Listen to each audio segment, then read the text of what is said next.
Welcome to Telugu UPSC గురు. ఈరోజు మనం discuss చేసుకోబోయేది చాలా ఇంపార్టెంట్ క్వశ్చన్.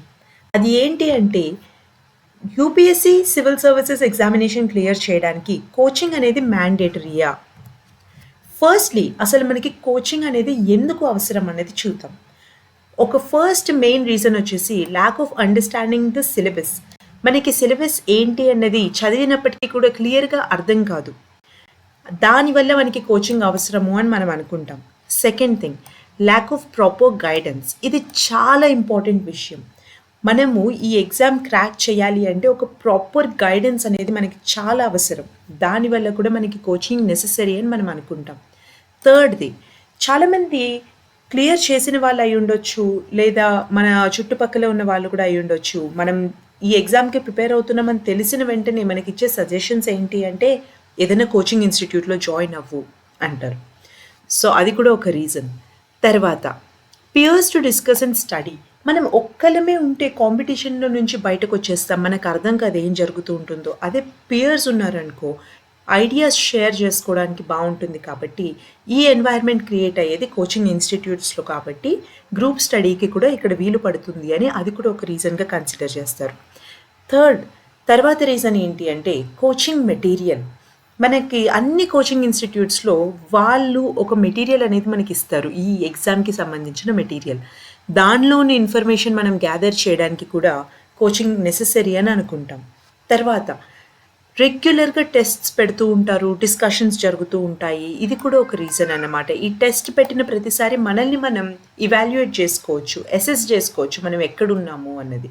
సో అది కూడా ఒక రీజన్. తర్వాత easy to learn when the concept is explained. చాలామందికి ఇది ఒక ప్రాబ్లం ఉంటుంది. ఎప్పుడైతే ఒకరు ఎక్స్ప్లెయిన్ చేస్తారో ఆ తర్వాత వాళ్ళకి కాన్సెప్ట్ చదవడానికి ఇంట్రెస్ట్ వస్తుంది. ఫస్ట్ టైం చదివేటప్పుడు అసలు ఇంట్రెస్టే రాదన్నమాట. సో కోచింగ్కి వెళ్ళి ఆ కాన్సెప్ట్ ఒకసారి విని తర్వాత వాళ్ళు చదువుకుంటారు. అది కూడా జరుగుతుంది. తర్వాత అసెస్ యువర్ పర్ఫార్మెన్స్. ఈ టెస్ట్స్ పెట్టినప్పుడు ఏమవుతుంది అంటే వీళ్ళు ఆల్ ఇండియా లెవెల్లో పెట్టడం వల్ల మనం ఎక్కడ ఉన్నాము, మన చదువు మనకి ఎంతవరకు మనల్ని తీసుకొచ్చింది అన్నది కూడా మనకి అర్థమవుతుందన్నమాట. సో ఈ రీజన్స్ వల్ల మనకి కోచింగ్ అనేది చాలా నెససరీ ఈ ఎగ్జామ్ క్లియర్ చేయడానికి అని అనుకుంటాం. కానీ సివిల్ సర్వీసెస్ ఎగ్జామినేషన్ కోచింగ్ తీసుకోకుండా క్రాక్ చేయడం పాసిబులా కాదా? మీ ముందు ఉన్న 3 మెంబర్స్ కూడా యూపీఎస్సీ టాప్ చేసిన వాళ్ళే. వీళ్ళందరూ కూడా అనుకుమారి మ్యామ్ వచ్చేసి AIR 2, Umaharathi ma'am AIR 3, Ananya Reddy ma'am ఈవిడ కూడా ఏఐఆర్ 3.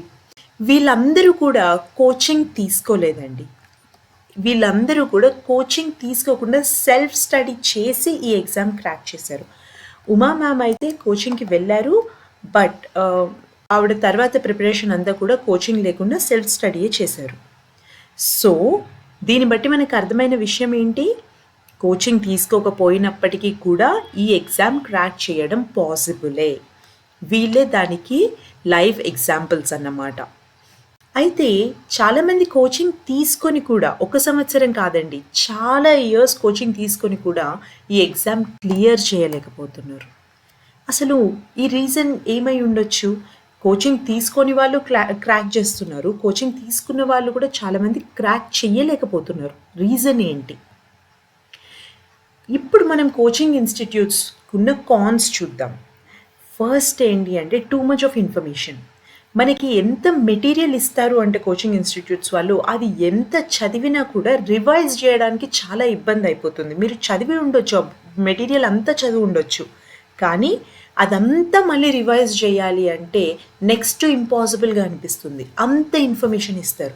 మ్యాక్సిమం ఆ ఇన్ఫర్మేషన్లో నుంచి 40 to 60% మాత్రమే మన ఎగ్జామ్లో అవసరమైనది. కానీ మనకి ఫియర్ ఆఫ్ మిస్సింగ్ అవుట్ అనేసి ఒక ప్రాబ్లం ఉంటుందన్నమాట. ఎక్కడైతే టాపిక్ అనేది మిస్ అవుట్ అయిపోతామో అన్న భయంతో ఎక్కువ ఇన్ఫర్మేషన్ ఇవ్వడం, దాన్ని మనం రివైజ్ చేయడానికి కూడా వీలు పడకుండా మనం ఇబ్బంది పడిపోవడం, ఇది ఒక మెయిన్ కాన్. తర్వాత స్ట్రెస్ అండ్ యాంగ్జైటీ. ఒక్కసారి మన అశోక్ నగర్లో ఉన్న కోచింగ్ ఇన్స్టిట్యూట్స్ ఏరియాకి వెళ్ళాము అంటే ఒక లెవెల్‌లో స్ట్రెస్ పెరిగిపోతుందన్నమాట. అక్కడున్న జనాన్ని చూసి, ఎన్వైర్న్‌మెంట్‌ని చూసి, ఇంతమందిలో నాది క్లియర్ అవుతుందా? లేదా అసలు ఎలా జరుగుతుంది? వేరే వాళ్ళ స్ట్రెస్ చూసి కూడా మనకి స్ట్రెస్ వచ్చేస్తుంది. అంత స్ట్రెస్‌ఫుల్ ఉంది ఆ ఏరియానే. తర్వాత డిస్కరేజ్ చేస్తారు. ఇందాకడ అనుకుమారి మ్యామ్‌ని చూపించాను కదా! ఈ మ్యామ్‌ని ఒకసారి ఆవిడ ఒక ఫ్రెండ్‌తో కోచింగ్ ఇన్‌స్టిట్యూట్‌కి వెళ్ళినప్పుడు అక్కడ ఒక సార్ మ్యామ్‌ని అడిగారంట. ఫిఫ్త్ స్కెడ్యూల్ గురించో, సిక్స్త్ స్కెడ్యూల్ గురించో ఒక బేసిక్ క్వెషన్ అడిగారు. మ్యామ్ ఆన్సర్ చేయలేకపోయారు. సార్ మొహం మీద చెప్పారంట, ఇది మీతో అయ్యేది కాదు, లైట్ తీసుకోండి అన్నట్టుగా మాట్లాడారంట. డిస్కరేజ్ చేస్తారు. ఇలాంటి ఇన్సిడెంట్స్ చాలా జరుగుతాయి. తర్వాత over crowded classes leading to less attention. క్లాస్లో ఎంతమంది జనం ఉన్నారు అంటే ఈ రోజుల్లో కోచింగ్ ఇన్స్టిట్యూట్స్లో ఎక్కువైపోయి జనము మనకి అటెన్షన్ అనేది తగ్గిపోతుందన్నమాట. సో ఇవన్నీ కూడా కోచింగ్ ఇన్స్టిట్యూట్‌కి సంబంధించిన కాన్స్ అన్నమాట. ఇప్పుడు మనం ఒక్క పాయింట్ అబ్జర్వ్ చేయాలి ఇక్కడ. ఈ ఇన్‌స్టిట్యూట్స్‌కి వెళ్ళిన వాళ్ళు క్లియర్ చేయలేకపోతున్నారు. దానికి కొన్ని రీజన్స్ ఇవే అయ్యుండొచ్చు. ఇన్‌స్టిట్యూట్స్‌కి వెళ్ళని వాళ్ళు క్లియర్ చేస్తున్నారు. మనకు అర్థం అవ్వాల్సింది వాళ్ళెలా క్లియర్ చేయగలిగారు అన్నది. కదా! So, self study is the మంత్రం. మరి ఏమీ లేదండి. ఎప్పుడైతే మనం బాధలో ఉంటామో అప్పుడు మనం పాటలు వింటూ ఉంటే వాటి మీనింగ్ అర్థమైనట్టు, ఎప్పుడైతే మన స్టడీ మనం చేసుకుంటామో, మన బుక్స్ మనం ఓన్‌గా చదువుతూ ఉంటామో, కాన్సెప్ట్స్ మీద క్లారిటీ కూడా మీకు అప్పుడే ఏర్పడుతూ ఉంటుందన్నమాట. కోచింగ్ ఇన్‌స్టిట్యూట్‌లో వేరే వాళ్ళు ఎక్స్‌ప్లెయిన్ చేయొచ్చు. కోచింగ్ ఇన్‌స్టిట్యూట్‌లో మాత్రమే కాదు, ఆన్‌లైన్‌లో కూడా ఈ మధ్య చాలా ప్లేసెస్‌లో మనకి మెటీరియల్ దొరుకుతోంది. వాటిలో రకరకాల కాన్సెప్ట్స్ వాళ్ళందరూ ఎక్స్‌ప్లెయిన్ చేసి ఉండొచ్చు. కానీ ఎప్పుడైతే మీ బుక్ మీరు తీసి మీరు చదువుతారో అప్పుడు మాత్రమే మీకు కాన్సెప్ట్ అనేది క్లియర్‌గా అర్థమవుతుందన్నమాట. తర్వాత ఇక్కడున్న క్వెషన్స్ మీరు ఆన్సర్ చేయగలిగితే మీకు కోచింగ్ అనేది అవసరం లేదు. ఫస్ట్ థింగ్ అసలు ఏం చదవాలి? సెకండ్‌ది ఎంత చదవాలి? చదివిన దాన్ని ఎలా గుర్తుపెట్టుకోవాలి? ఎగ్జామ్‌లో ఎఫెక్టివ్‌గా ఎలా ప్రెజెంట్ చేయాలి? టైం అనేది ఎలా మేనేజ్ చేయాలి? చదువుకునేటప్పుడు, ఎగ్జామ్ హాల్‌లో ఉన్నప్పుడు కూడా. ఈ క్వెషన్స్‌కి మీరు ఆన్సర్ చేయగలిగితే మీకు కోచింగ్ అనేది అవసరం లేదు. పైన ఉన్న మన టాపర్స్ మాత్రమే కాదు, నేను చాలామంది టాపర్ టాక్స్ చూసే ఈ కంక్లూషన్ మీకు ఇస్తున్నాను. ఈ క్వెషన్స్‌కి మీరు ఆన్సర్ చేయగలిగితే మీరు ఈ ఎగ్జామ్‌ని క్రాక్ చేయడానికి మీ ఛాన్సెస్ చాలా శాతం పెరిగిపోతాయి. మెయిన్ మిస్టేక్ ఏంటి తెలుసా? కోచింగ్ ఇన్‌స్టిట్యూట్స్‌కి వెళ్ళిన వాళ్ళు ఉండొచ్చు, లేదా ఈ ఎగ్జామ్స్‌కి జనరల్‌గా ప్రిపేర్ అవుతున్న వాళ్ళు, గవర్నమెంట్ జాబ్స్‌కి జనరల్‌గా ప్రిపేర్ అవుతున్న వాళ్ళు చేసే మెయిన్ మిస్టేక్ ఏంటి అంటే, ఏం చదువుతున్నా కూడా నాకు 100% నాలెడ్జ్ కావాలి. ఏ టాపిక్ కన్నా ఉండనియండి, నాకు 100% నాలెడ్జ్ కావాలి అని ఎన్ని బుక్స్ ఉండని, ఎన్ని మెటీరియల్స్ ఉండని చదువుతూనే ఉంటారు. అవి మీరు మళ్ళీ జీవితం అంతా గడిపినా కూడా రివైజ్ చేయడానికి మీకు టైం సరిపోదు. అంత కాంటెంట్ మీరు చదువుతూ ఉంటారు. ఒక్కటి గుర్తుపెట్టుకోండి, this is an exam. Treat it like an exam. అది ఒక ఎగ్జామ్. దాన్ని అలా ట్రీట్ చేసినప్పుడు మాత్రమే మీ టైం సేవ్ అవుతుంది, మీ ఎనర్జీ సేవ్ అవుతుంది, మీ నాలెడ్జ్ కూడా కరెక్ట్‌గా ఎన్హాన్స్ అవుతుంది. లేకపోతే మీరు ట్రాప్‌లో పడిపోతారు. ఎన్ని ఇయర్స్ అయినా కూడా మీరు ఆ ట్రాప్‌లో నుంచి బయటకు రాలేకపోతారు. ఎప్పుడైతే మీరు నాలెడ్జ్ కోసం ఎక్కువ కష్టపడుతూ ఉంటారో అప్పుడు మీరు ఈ ట్రాప్‌లో పడిపోతారు. కానీ ముందడిగిన క్వెషన్స్ కరెక్ట్‌గా మీరు ఆన్సర్ చేయగలిగితే ఈ ట్రాప్‌లో మీరు పడరు. ఆ క్వెషన్స్‌కి ఆన్సర్స్ ఏంటి? What to read? ఏం చదవాలి? సిలబస్‌లో క్లియర్‌గా మెన్షన్ చేశారు. వాళ్ళు ఏం అడుగుతున్నారు అన్నది క్లియర్‌గా మెన్షన్ చేశారు. మీరు ఎప్పుడు చదువుతున్నా కూడా మీ ముందు సిలబస్ కాపీ అయితే పెట్టుకోండి. రోజు ఒక్కసారైనా సిలబస్ కాపీ చదవండి బిగినింగ్‌లో. తర్వాత ఎంత చదవాలి? ఇది ఎలా తెలుస్తుంది? సిలబస్ కాపీ ఉంది, మనం చదివాము. అయినా కూడా మనకి ఎంత చదవాలి అనేది ఎప్పుడు తెలుస్తుంది? ఎప్పుడైతే మీరు PYQs, previous year question papers చూస్తూ ఉంటారో అప్పుడు మీకు అర్థమవుతుంది. ఎలాంటి క్వెషన్స్ అడుగుతున్నారు? ఎంత డెప్త్‌లో అడుగుతున్నారు? లిమిట్ ఏంటి అన్నది మీకు అర్థమైపోతుంది. దాని అకార్డింగ్‌గా మీరు చదువుకోవచ్చు. ఈ విషయంలో ఇంకొకటి గుర్తుపెట్టుకోండి. పీవైక్యూస్ చదివినంత మాత్రాన నాకు క్లియర్‌గా అర్థమైపోతుందా అంటే, ఈరోజు ఎగ్జామ్ రాస్తున్న ఏ ఒక్కళ్ళకి కూడా తెలీదు ఎలాంటి క్వెషన్స్ వస్తాయి అన్నది. కానీ ఎగ్జామ్‌లో ఒక ప్యాటర్న్ ఉంటుంది. అది ఎప్పుడూ రిపీట్ అవుతూ ఉంటుంది. కొన్ని క్వెషన్స్ ఎలా ఉంటాయి అంటే మీరు ఎంత ప్రిపేర్ అయినా, ఎన్ని ఇయర్స్ ప్రిపేర్ అయినా మీరు ఆన్సర్ చేయలేకపోవచ్చు. మన టాపర్స్‌లో చాలామంది చెప్తారు ఈ విషయం. ఈ క్వెషన్ పేపర్ ఎంత టఫ్‌గా వచ్చింది అంటే నేను ఎంత రివైజ్ చేశానో ఆ టాపిక్స్ రాలేదు అని కూడా చెప్తారు. అలాంటి క్వెషన్స్ కూడా అడుగుతారు యూపీఎస్సీలో. వాటి గురించి మీరు వర్రీ అయితే మీరింక మళ్ళీ మొత్తం 100% నాలెడ్జ్ కోసం పరిగెట్టడం మొదలుపెడతారు. కాబట్టి ఆ తప్పు చెయ్యకండి. ప్యాటర్న్ అనేది అబ్జర్వ్ చేయండి. దాని మీద మాత్రమే ఫోకస్ చేయండి. సో, పీవైక్యూస్ అనేది చాలా ఇంపార్టెంట్. తర్వాత ఎలా గుర్తుపెట్టుకోవాలి? ఎలా రీటైన్ చేయాలి? Regular revision. మీరు రెగ్యులర్‌గా రివైజ్ చేస్తూ ఉండాలి. ఏం చదివామో అది రెగ్యులర్‌గా కాన్సెప్ట్స్ రివైజ్ చేస్తూ ఉండాలి. మిమ్మల్ని మీరే టెస్ట్ పెట్టుకుంటూ ఆన్సర్ చేయడానికి ట్రై చేస్తూ ఉండాలి. ఇది ఒక్కటేనండి బెస్ట్ ఎక్సర్సైజ్ ఈ ఎగ్జామ్ క్లియర్ చేయడానికి. ఎఫెక్టివ్‌గా ఎలా ప్రెజెంట్ చేయాలి? మన టాపర్స్ అందరూ కూడా వాళ్ళ ఎగ్జామ్ రాసే ముందు ప్రాక్టీస్ చేసి ఉంటారు కదా! ఆ కాపీస్ మనకి నార్మల్ షాప్స్‌లో కూడా దొరుకుతాయి. అట్ ది సేమ్ టైమ్ ఆన్‌లైన్‌లో కూడా మెటీరియల్ దొరుకుతుంది. అలాంటి మెటీరియల్ కనుక మీరు ఒక్కసారి చూసారు అంటే ఎలా ఆన్సర్ రాస్తున్నారు, ఎలా ప్రెజెంట్ చేస్తున్నారు అని ఒక ఐడియా వస్తుంది.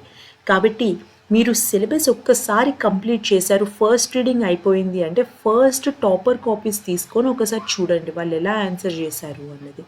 దాన్ని బట్టి నెక్స్ట్ మీరు చదివేటప్పుడు ఆ పాయింట్స్ పైన ఫోకస్ చేసేస్తారు మీరు కంప్లీట్‌గా ఆ పాయింట్స్ మీద. సో, మీ ప్రిపరేషన్ కూడా ఈజీ అయిపోతుంది. తర్వాత టైం ఎలా మేనేజ్ చేయాలి? చదువుకునేటప్పుడు టైం ఎలా మేనేజ్ చేయాలి? ఎగ్జామ్ హాల్‌లో టైం ఎలా మేనేజ్ చేయాలి? చదువుకునేటప్పుడు టైం మేనేజ్ చేయాలి అంటే రోజుకి ఇన్ని ఫిక్స్డ్ అవర్స్ అని పెట్టుకోండి. డిసిప్లిన్ అనేది మస్ట్ అండి ఎగ్జామ్ క్లియర్ చేయాలి అంటే. సో, ఇన్ని అవర్స్ చదువుతాను అని మీరు పెట్టుకోండి టార్గెట్. అది ఖచ్చితంగా రీచ్ అవ్వాలి ఎవ్రీ సింగిల్ డే. తర్వాత ఎగ్జామ్ హాల్‌లో ఎలా టైం మేనేజ్ చేస్తాం? మీరు ఎన్ని మాక్స్ ప్రాక్టీస్ చేస్తే మీ పర్ఫార్మెన్స్ అంత ఎన్హాన్స్ అయిపోతుంది. సో, మాక్స్ ప్రాక్టీస్ చేయడం మీదనే మొత్తం గేమ్ ఉంది. సో, చదువుకునేటప్పుడు ఎలా చదువుతారు అంటే మీరు ఫస్ట్ రీడింగ్ చేసేటప్పుడు అనలైజ్ చేసుకోండి. అన్ని సబ్జెక్ట్స్‌కి ఎంత టైం పడుతోంది. నాకు ఒక పాలిటీలో ఎక్కువ టైం పట్టొచ్చు. హిస్టరీలో అంతకన్నా ఎక్కువ పట్టొచ్చు. జియోగ్రఫీ చాలా తక్కువ టైంలో నేను కంప్లీట్ చేసేయొచ్చు. ఒక్కసారి ఫస్ట్ రీడింగ్‌లో మిమ్మల్ని మీరు అండర్‌స్టాండ్ చేసుకుంటే దాని అకార్డింగ్‌గా మీ ఇయర్లీ క్యాలెండర్ క్రియేట్ చేసేసుకోండి. ఫస్ట్ రీడింగ్ అయిపోయాక మాత్రమే మీ ఇయర్లీ క్యాలెండర్ క్రియేట్ మీరు చేసుకుంటే మీకు టైం చాలా సేవ్ అవుతుంది. ఎఫెక్టివ్‌గా చదవగలుగుతారు కూడా. ఈ క్వెషన్స్‌కి ఇవి ప్రాపర్ ఆన్సర్స్. కానీ ఒక పర్సన్ నుంచి ఒక పర్సన్‌కి పర్ఫార్మెన్స్ చేంజ్ అవుతూ ఉంటుంది. కాబట్టి స్ట్రాటజీ అనేది ఎప్పుడు కూడా ఇద్దరు పర్సన్స్‌కి సిమిలర్ ఉండదు. ఒకళ్ళకి వర్క్ అయినది ఇంకొకరికి వర్క్ కాదు. ఈ క్వెషన్స్ అన్నీ మీరు అనలైజ్ చేసుకొని, మిమ్మల్ని మీరు అనలైజ్ చేసుకొని, దాన్ని బట్టి మీకు సెట్ అయ్యే స్ట్రాటజీ 1 ఇయర్ స్ట్రాటజీ మీరు ప్రిపేర్ చేసుకోండి. దాన్ని బట్టి మీ పర్ఫార్మెన్స్ అదే ఎన్హాన్స్ అయిపోతుంది. కోచింగ్ అనేది చెడు విషయం అయితే కాదు. It is not a bad thing. కానీ ఇట్ ఈస్ వెరీ కాస్ట్లీ. ఒక సామాన్యుడు ఎఫోర్డ్ చేసే విధంగా అయితే లేదు. ఈరోజు ఏ కోచింగ్ ఇన్స్టిట్యూట్ కూడా అంత తక్కువ ఫీజ్ అయితే యాక్సెప్ట్ చేయట్లేదండి. కాబట్టి it is just costly. It is not bad. Guidance అనేది దొరుకుతుంది. కానీ బెస్ట్ గైడెన్స్ ఏంటో తెలుసా? మన ప్రీవియస్ ఇయర్ క్వెషన్ పేపర్స్ మాత్రమే. Syllabus, previous year question papers ఈ రెండిటి మీద మీరు ఫోకస్ చేశారు అంటే మీకు కోచింగ్ అవసరమే లేదు. But it is not a bad thing. It is just costly. మీరు వెళ్ళగలుగుతున్నారు కోచింగ్‌కి, మీరు నేర్చుకోగలుగుతున్నారు అక్కడి నుంచి అంటే అంతకన్నా గొప్ప విషయం ఇంకొకటి లేదు. లేదు నా వల్ల కావట్లేదు, ఆర్థికంగా ఇది చాలా ఎక్కువ ఉంది నేను పే చేయాల్సిన ఫీజు అనుకుంటే ఈ క్వెషన్స్‌ని మీరు రెగ్యులర్‌గా అనలైజ్ చేసుకుంటూ ఉండండి. మిమ్మల్ని మీరు రెగ్యులర్‌గా మీ పర్ఫార్మెన్స్ అనేది అనలైజ్ చేసుకుంటూ ఉండండి. అది చాలు ఈ ఎగ్జామ్ క్లియర్ చేయడానికి. తర్వాత తెలుగు యూపీఎస్సీ గురు ఛానల్‌లో సిలబస్‌కి సంబంధించిన వీడియోస్ అప్లోడ్ చేయాలి అని అనుకుంటున్నాము. ఆ వీడియోస్ మీ ప్రిపరేషన్‌లో మీకు హెల్ప్ చేస్తాయి అని ఆశిస్తున్నాను. మళ్ళీ నెక్స్ట్ వీడియోలో కలుద్దాం. Thank you so much for your time.